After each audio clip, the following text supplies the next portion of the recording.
Bago magsimula ang video, huwag niyo muna kalimutan mag-like and subscribe. Let's go! At magandang araw, syudad ng Brookhaven. Ako nga pala ulit si Miss Sam. Tatalukuyin natin ngayon ang paparating na bagyo at iwasan natin na lumabas muna ng bahay para sa ating kaligtasan. Salamat!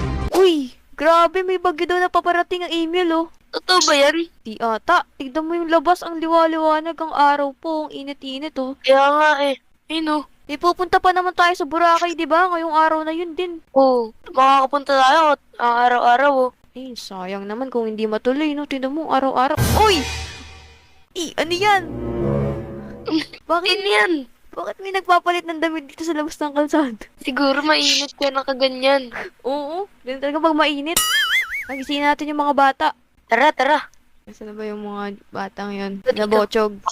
Ayan! Oy, gising na! Botsog!